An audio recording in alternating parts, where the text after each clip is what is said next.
Hello friends, ICE and KV competition में आपका एक बार फिर स्वागत है। आज की वीडियो है हमारी class 12 business studies chapter number 1। पिछले वीडियो में हमने टॉपिक पढ़ा था ऑब्जेक्टिव्स ऑफ मैनेजमेंट। हमने वीडियो में आपको बताया था कि मैनेजमेंट के ऑब्जेक्टिव्स को हम 4 पार्ट में डिवाइड कर सकते हैं। कौन कौन से 4 पार्ट हमने पढ़े थे मैनेजमेंट के ऑब्जेक्टिव्स के? याद कीजिए, बताइए कौन कौन से 4 पार्ट थे हमारे ऑब्जेक्टिव्स, कौन कौन से थे? वेरी गुड, सोचिए एक बार फटाफट, कौन कौन से थे? Primary objectives, subsidiary objectives, individual objectives and fourth आपका सोशल ऑब्जेक्टिव्स। इनमें से हमने primary and subsidiary objectives complete कर लिए थे। आज हम आपके लिए लेकर आए हैं ऑब्जेक्टिव्स वाले टॉपिक का पार्ट 2, जिसमें हम पढ़ेंगे आज individual objectives and social objectives. तो चलिए हम शुरू करते हैं सबसे पहले इंडिविजुअल ऑब्जेक्टिव्स। Okay, start.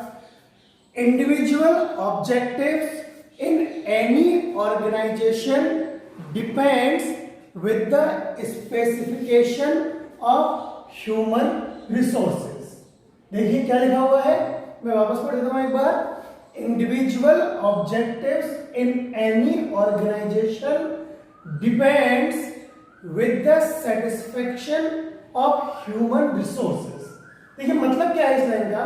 इस लाइन का मतलब है कि किसी भी ऑर्गेनाइजेशन में जो इंडिविजुअल ऑब्जेक्टिव्स हैं वो प्योरली किस पे डिपेंड करते हैं कि आपके पास जो ह्यूमन रिसोर्स, जो मानव संसाधन उपलब्ध है, जो आपके पास ह्यूमन रिसोर्स अवेलेबल है, वो आपका पूरी तरह से सेटिस्फाई होना चाहिए। तो हमारी लाइन क्या है? Individual objectives in any organization depends with the satisfaction of human resources. Clear? आगे बढ़ते हैं। देखिए मैं अगले लाइन पढ़ाने से पहले कुछ बता देता हूं। हमने ये पहले भी पढ़ा है, as mentioned in the previous videos। पिछले वीडियो में मैंने आपको बताया था कि एक ऑर्गेनाइजेशन के पास जो डिफरेंट रिसोर्सेज हैं, जो बहुत सारे रिसोर्सेज हैं, उन्हें बेसिकली 2 कैटेगरीज में डिवाइड कर सकते हैं। कितनी कैटेगरीज में डिवाइड कर सकते हैं? 2 कैटेगरीज में। कौन कौन सी 2 कैटेगरीज है वो? पहली human resources and second other resources. कौन कौन सी है? First human resources and second other resources. So the line is, दोनों को कैसे कह सकते हैं? Different resources in the organization are divided into human and other resources. Clear? चलिए अब हम इसको आगे समझें तो हमारे पास 2 तरह के रिसोर्सेज हो गए। एक तो ह्यूमन रिसोर्स हो गया और एक हो गया आपके पास अदर रिसोर्सेज। अब समझने की बात यह है कि ह्यूमन रिसोर्सेज जो है वो अदर रिसोर्सेज से थोड़े डिफरेंट होते हैं, थोड़े अलग होते हैं। आपके जो ह्यूमन रिसोर्सेज होते हैं वो आपके अदर रिसोर्सेज से थोड़े डिफरेंट होते हैं, थोड़े से अलग होते हैं। Human resources differ from other resources because non human resources are operated by human resources. क्यों होते हैं अलग? क्योंकि आपके पास जितने भी नॉन ह्यूमन रिसोर्सेज हैं उन्हें कौन ऑपरेट करेगा? उन्हें केवल और केवल ह्यूमन रिसोर्स ही ऑपरेट कर सकते हैं। अब आपको यह भी समझना है कि किसी भी ऑर्गेनाइजेशन के अंदर जो ह्यूमन रिसोर्स है उन्हें हम कितनी कैटेगरी में डिवाइड कर सकते हैं? Human resources can be divided into 3 categories. Human resources can be divided into 3 categories. Human resources को हम 3 कैटेगरी में डिवाइड कर सकते हैं। पहला है एंटरप्रेन्योरल, उद्यमी जिसे हम कहते हैं, दूसरा है मैनेजर जिसे हम प्रबंधक कहते हैं, और तीसरा है एम्प्लॉइज। तीसरा क्या होना है? एम्प्लॉइज। तो first is entrepreneurial, second is manager and third is employee. Clear? चलिए, अब मैनेजमेंट का काम क्या है? मैनेजमेंट की रिस्पॉन्सिबिलिटी क्या है एज एन इंडिविजुअल ऑब्जेक्टिव? देखिए, the responsibility of management is to fulfil the aspirations of different classes. जो हमने अभी ऊपर पढ़ा था कि 3 अलग अलग क्लासेस में हमने ह्यूमन रिसोर्सेज को डिवाइड किया है। कौन कौन सी अलग अलग क्लासेस थी वो? पहला था एंटरप्रेन्योरल, सेकंड था मैनेजर और थर्ड था एम्प्लॉय। पहला एंटरप्रेन्योरल, सेकंड मैनेजर, थर्ड था एम्प्लॉय। और मैनेजमेंट की ये रिस्पॉन्सिबिलिटी है कि मैनेजमेंट क्या करेगा कि इन तीनों की जो एस्पिरेशंस हैं, इनकी जो महत्वाकांक्षाएं, इनकी जो इच्छाएं, इनको पूरा करने की जिम्मेदारी, रिस्पॉन्सिबिलिटी किसकी है? मैनेजमेंट की। अब इसके लिए क्या जरूरी है? ध्यान से देखिए क्या लिखा हुआ है। For this it is necessary. इसके लिए क्या आवश्यक है? For this it is necessary that such environment and work system. इसके लिए जरूरी क्या है कि आपकी ऑर्गेनाइजेशन का एनवायरमेंट, काम करने का जो वातावरण है, एंड वर्क सिस्टम, और जो काम करने का तरीका है, should be developed in the organisation so that all can be satisfied. वो ऑर्गेनाइजेशन में इस तरह डेवलप होना चाहिए कि सबको सेटिस्फेक्शन मिले and they can work with their full potential, और वो लोग अपनी पूरी क्षमता के साथ काम कर सके। मैं वापस एक बार समझाता हूं उसको।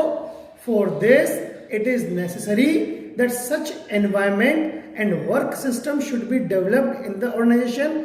एक ऑर्गेनाइजेशन में इस तरह का एनवायरमेंट, इस तरह का वातावरण और इस तरह का वर्क सिस्टम डेवलप होना चाहिए कि that so that all can be satisfied, कि हम क्या कर सकें? सबको सेटिस्फाई कर सकें and they can work with their full potential, और वो लोग अपनी पूर्ण क्षमता के साथ काम कर सकें। तो ये थे आपके individual objectives of management. I hope आपको ये समझ में आए होंगे।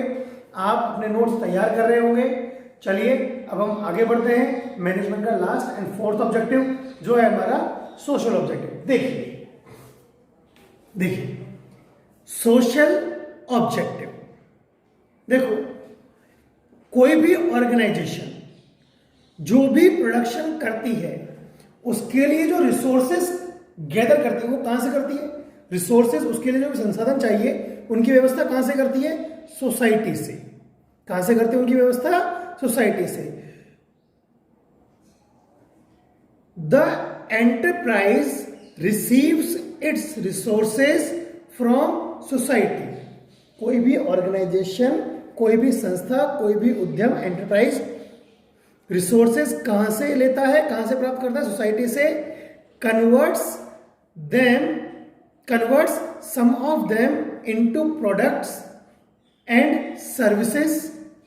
उन रिसोर्सेज को वो किसी उत्पाद या सेवा में परिवर्तित करता है, उन रिसोर्सेज को वो किसी प्रोडक्ट या सर्विस में कन्वर्ट करता है, and returns to society again.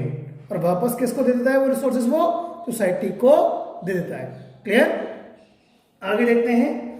Social objective lies in every step of this process. इस प्रोसेस की हर स्टेप में ऑर्गेनाइजेशन का सोशल ऑब्जेक्टिव शामिल है। द ऑब्जेक्टिव्स इंक्लूड, इसीलिए हम एक ऑर्गेनाइजेशन के सोशल ऑब्जेक्टिव में किन किन चीजों को शामिल करते हैं? हम शामिल करते हैं the development of various resources of the society, society के लिए वेरियस रिसोर्सेज को डेवलप करना, एंड देयर प्रॉपर यूज, और उनको सही तरीके से काम में भी लेना। Fulfilment the desire of each component of society, society में जितने भी तत्व हैं, जितने भी प्रकार के समूह हैं, हर समूह की इच्छा को पूरा करना। Fulfilment the desire of each component of society, harmony in proper conduct, जो भी आप काम कर रहे हो वो सबके लिए एक जैसा हो, सबके लिए एक जैसा हो। भेदभाव आप किसी भी संस्था के द्वारा समाज में स्वीकार्य नहीं है, और present itself as a good example, और अपने आप को समाज में एक अच्छे उदाहरण के रूप में प्रस्तुत करना, यह भी एक ऑर्गेनाइजेशन का सोशल ऑब्जेक्टिव है। समझ में आ गया होगा आपको, बोर्ड पे लिखा हुआ है, आपको दिख रहा है, आप इनको एक बार नोट कर लें। ये आपके सोशल ऑब्जेक्टिव कंप्लीट है। क्लियर?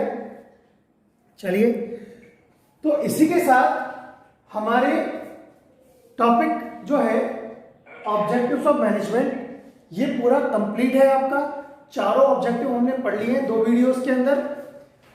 जो आपने नोट्स तैयार कर लिए होंगे, आप अपनी क्वेरीज हमें भेज सकते हैं, नंबर आपके सामने है, आपको मिल जाते हैं। हमारे पर्सनल नंबर पे व्हाट्सएप पे कांटेक्ट करके आप हमें भेज सकते हैं अपनी क्वेरीज। कोई भी डाउट होगा आप हमें भेज सकते हैं। अगला वीडियो में जल्दी आपके लिए लेकर आऊंगा, जिसमें हम स्टार्ट करेंगे अगला टॉपिक जो है आपका इंपॉर्टेंस ऑफ मैनेजमेंट। हमारे चैनल को लाइक कीजिए, सब्सक्राइब कीजिए, और जिन व्यूअर्स ने अभी तक चैनल को सब्सक्राइब नहीं किया वो जल्दी से सब्सक्राइब कर ले, वीडियो को लाइक करें, अपने दोस्तों के साथ शेयर करें, ताकि सबको इसका फायदा हो। Thank you.